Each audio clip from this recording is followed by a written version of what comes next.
Architecture is a wonderful opportunity to see things differently. It's a journey creating these environments and spaces and things that are not always tangible. Hi, my name's Ashley Halliday. I'm the director at Ashley Halliday Architects.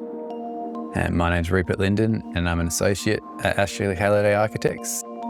Parkside's a fairly old suburb on the outskirts of the Adelaide CBD. It's very cosmopolitan, but it's got a really beautiful local heritage. Briefly, the project was a contemporary new home for a small family of three. The family keen to actually connect with the community, but also achieve privacy on a relatively small block in its context, and to really create a unique environment where they could connect with each other, but also connect to nature.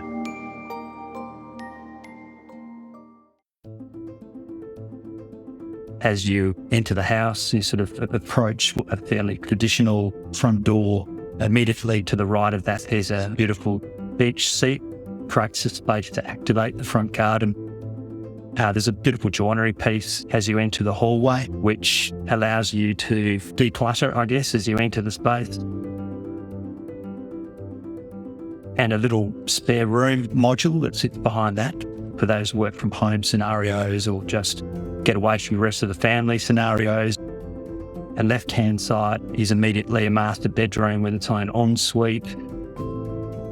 And then there's a series of bedrooms along the one side of the property. And then as you start to move through into the back spaces, it's much more open and freer. A lot of overlapping and some subtle level changes into the living spaces to try and create some space partitioning and some different personality within the volumes of space. The sunken lounge, I think, does a couple of things. We've repeated the materiality of the large ceiling and brought it into the sunken lounge, brought that down into a horizontal plane. Just gives you that opportunity to feel like you're retreating into a space that is a little bit more cozy, a little bit more comfortable. Also, we've extended that sunken lounge outdoors. There's a corresponding sunken outdoor seating area, and you can open it all right up and create that great connection where you have this slightly more intimate dropped level. One of the biggest features as you move right to the back of the house is the big cathedral glass wall, which then starts to really play with people's perception of inside and outside. One of the key strategies that we adopted quite early, because it was a narrow site, created two wings. One wing of the building is almost hard up against the boundary, and then the other side of the building has a little bit of breathing space and breakout. Having the two pavilions that are perpendicular to one another and pulling them apart gives them those variety of spaces.